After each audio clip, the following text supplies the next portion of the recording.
Bienvenue au sein de la mission chrétienne française. C'est une joie pour moi de vous accueillir dans ce lieu.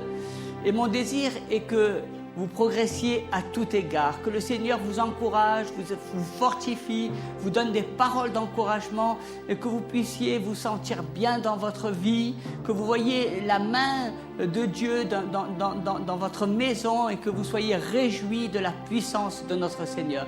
Et puis si vous nous regardez sur vos petits écrans et que vous avez l'occasion un jour de venir dans notre belle ville de Marseille, eh bien c'est avec joie, avec plaisir que nous vous recevrons. Nous sommes la famille de Dieu et ensemble nous pouvons proclamer: à toi notre Dieu soit l'honneur, la force, la puissance et la gloire, d'âge en âge et d'éternité en éternité, au siècle des siècles.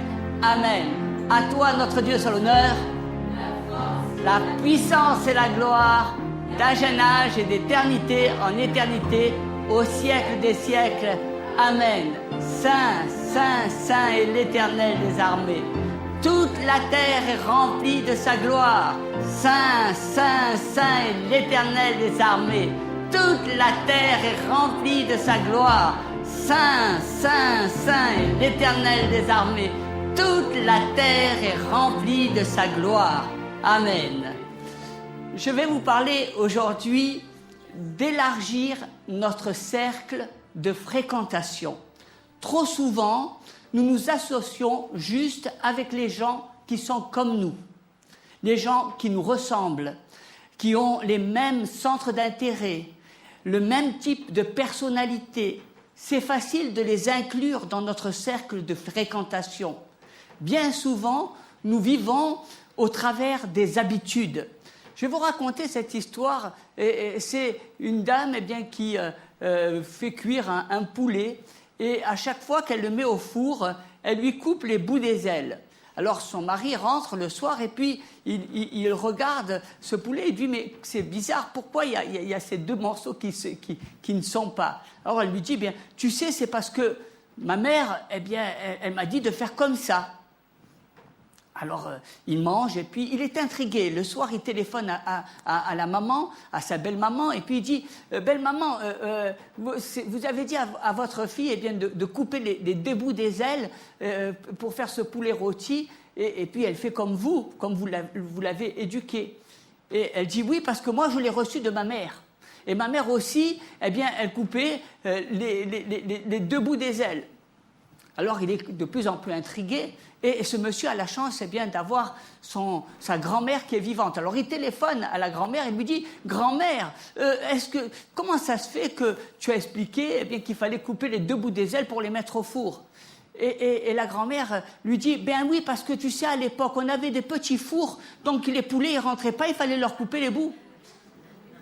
Vous voyez combien on vit au travers des habitudes, combien on vit au travers des stéréotypes, combien on vit dans une société qui se pose plus de questions et qui finalement se conforme au siècle présent sans chercher à comprendre, sans chercher à analyser, sans chercher à entendre la parole de Dieu.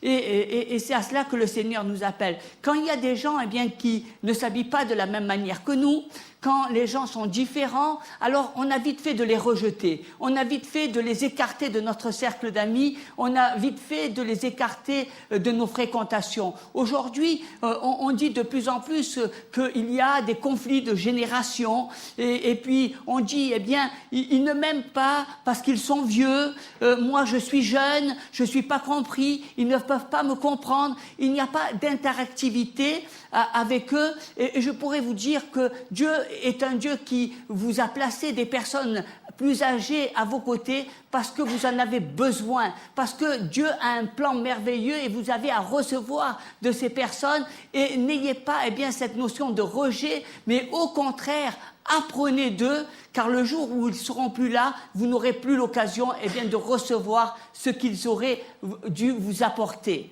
Cet homme qui vient à la réunion, qui vient à la réunion de prière le jeudi, il ne vient peut-être pas de la même église que la nôtre, et bien souvent, lorsque nous le regardons, nous avons vite fait de le traiter comme un chrétien de seconde classe. Vous voyez, c'est un petit peu des stéréotypes, des habitudes, des regards regard que nous avons sur les autres, ceux que nous ne voyons pas fréquemment, ceux qui ne sont pas comme nous, ceux qui s'habillent différemment de nous, ceux qui, finalement, eh bien, ont toujours l'impression de vivre des incompréhensions.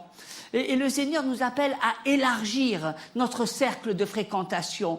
Le Seigneur nous appelle à aller, à regarder eh bien des gens qui sont différents de toi, des gens qui n'ont pas la même culture que toi, des gens qui n'ont pas les mêmes centres d'intérêt que toi, et de leur parler